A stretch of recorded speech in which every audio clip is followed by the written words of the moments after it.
What up? I got Naskin here with me. This ain't a diss song, but yeah, you know what it is. I'm a cheesehead, y'all niggas cheese whiz. Pittsburgh Steelers, that's nothing. That Super Bowl ring, that's nothing. Pull up in your town when you see me. Talk about the game Aaron Jones had and what he meant to the offense today, especially without Devontae. Yeah, he was running. He was running well. You know, his typical style, slasher, cutbacks, breaking tackles. You know, I thought it was a great game for him. He was obviously the hot hand and got a lot of touches down the red zone and finished those off nicely. You like playing in this building? Yeah, I had some fun around here. 4 fun ones. The offense early in the year, first 3 games, not so hot. Last couple of weeks, it's been quite a bit better. What do you think's going on there? Well, I think today was the run game. Last week, you know, we threw it pretty effectively. But I thought we controlled the line of scrimmage well. You know, we ran the ball well. We really just had the 1 sack, and the other one I just kind of gave myself up, so I didn't have to use a timeout. But, yeah, I think it was just a little better tempo, you know, a little better job with what was working. You know, we stuck with a run today, especially in the red zone. And last week, you know, we were aggressive throwing the ball. Could you envision coming in, putting up this many points without having your best receiver? Not necessarily, no. I knew it was going to be tough without Devontae, but you know, I felt good about the way I was moving in the pocket and extended plays and you know, taking care of the ball. I had a couple good throws, kind of get going. Didn't really make any stupid mistakes, and obviously Jonesy run the ball helped out a lot. Aaron, you guys have gone into 2 pretty difficult places in Chicago and here to win when road wins were really hard to come by the last couple of years. What's the difference on the road, do you think? Well, I think the first difference is our defense. You know, we're getting the ball today, you know, with all the turnovers we forced. And I just think we're just a more connected team this year. We're enjoying each other more. We like each other, I think, a little more. We hang out with each other. It's the locker room is a raucous environment, whether it's a Monday or whether it's right after a big win. I just think guys really play for each other more, and we have that chemistry that because of the leadership that we have that maybe we've been lacking the last couple of years. How does that happen? I mean, how does that come together when maybe it hadn't before? I think it's really about encouraging guys to be themselves.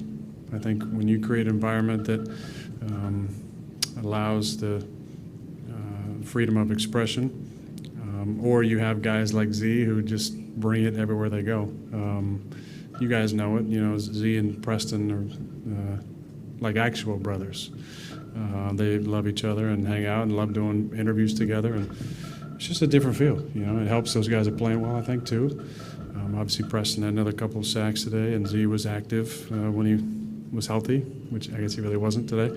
But I like the vibe on the team, and I think we're having a lot of fun. How much of that comes from the coach?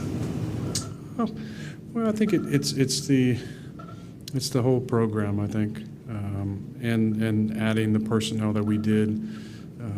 You know, it's personalities. That's the biggest thing, and the personalities that we have, I think, are encouraging other guys to grow and be confident in themselves. And you're seeing the performances. You know, I would like to signal some of the guys who played through injury today, who, as you guys know, you know, you Green Bay folks, the injury report, you know, Kevin King was on it, didn't really practice a whole lot, played. Montravius Adams played. Obviously, Z was banged up today and played. You know, I think that's very admirable of those guys, and that's what I think playing for your teammates is all about. On that direct snap to Aaron, was that meant to be a direct snap? There were 2 of those that weren't meant to be. Both times it was when he was going left, he was kind of throwing it a little bit right. The first time, I can't believe he caught it because, I mean, it was literally outside the frame of my body, and he caught it. And so after that, I said, hey, just be alert for the snap here. You never know if it's going to happen again. And sure enough, it happened again. But I'm proud of Lucas. You know, he had a couple wayward snaps, but for him to step in like that and play well and be effective was great. I was just telling him how proud I am of him. You know, we had a great conversation over the lunch table, kind of mid-camp. I felt like he was struggling a little bit mentally. And, you know, I just think since kind of the end of training camp, he's really gained a lot of confidence in the scheme where he can step in on a tough environment with a really good front and be effective. First half, you're under pressure, you're almost going down, shovel pass to Jones. Later, under pressure, going down, pass to Tanya. Do you have a sense that they are better at the scramble, that you have confidence in them, or does this offensive scheme help in those instances? I think it's, you know, I was thinking coming in the game that just based on their athleticism and their ability to cover folks, there's going to be a couple off-schedule plays I just needed to make. One of them was on the screen pass, you know, just kind of moving and throwing. When I threw a left-handed one to Trey, and then obviously Bobby had a nice play on the adjustment. We've done that for a long time around here. It's just, you know, with a really good front, with the crowd noise, and with, you know, them dropping 7 and locking on the guys, you're going to have some off-schedule plays. Aaron, you mentioned the supporting cast, the defense, the running game, the chemistry. How does that affect the way you approach the game in terms of the pressure you put on yourself to make plays? Yeah, I don't think that pressure ever really changes. But, you know, I definitely understand my role on a day like today. It's, you know, with all the stuff that was going on, with Corey going down, with Geronimo being in and out, with Bobby getting hurt, you know, the importance of hitting a few passes in time and situations was what I needed, and encouraging Matt to keep running the ball, you know, because Jonesy in the line was blocking well and he was making the right cuts. So I understand, and, you know, days like today, it's not the greatest statistical game for myself, but I feel like I played my best game of the season. You know, the way that I was moving and seeing things. You know, I've accomplished a lot statistically in this league. I just want to win now. Champ, what was the key to distributing your Packer City Lightning to all your button men? Like all-decade torpedo Laverne Delweg?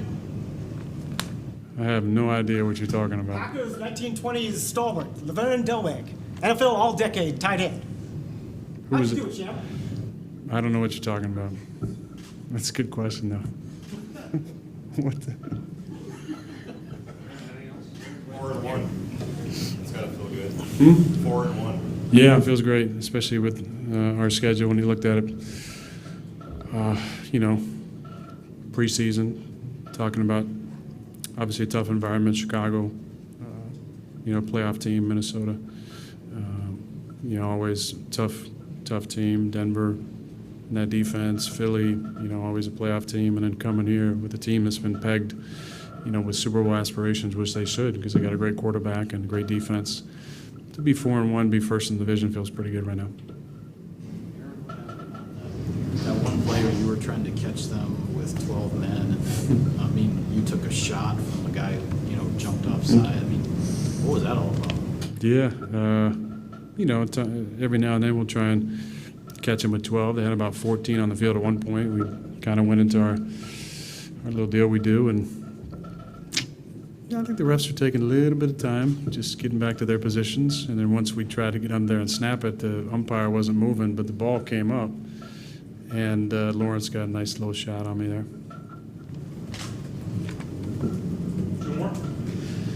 Aaron, I'm sorry if this was part of the first question, but Aaron Jones, I asked him earlier in the week if he thought he could go toe-to-toe with Zeke. I know you don't go into a game, like it's not quarterback versus quarterback, it's not running back versus running back, but when he can outplay that guy, what does that say about him, do you think? Yeah, I mean, he's always been a talented player. I think it's just about opportunities for him. I was telling Matt, I don't know if in all my years starting we've had a back individually go for 4 touchdowns. Maybe Tom can correct me if I'm wrong here. but it seems like it's been a while since that happened.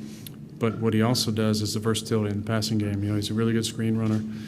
He's good out of the backfielding. I mean, I threw him a ball on the right sideline. Yeah, I kind of got rocked and expected to be about a 3-yard gain. And next thing you know, it's 22 and he's down the sideline. So that's his ability. He's a very elusive guy. He's good at direct snaps, obviously, now as well. But the best part about Aaron Jones is the kind of guy that he is. He is a dream teammate to play with.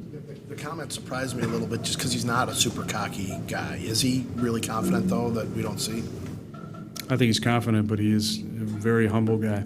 You know, I think that goes back to, you know, his upbringing, military background. I know LaFleur was tired of him calling him sir all the time.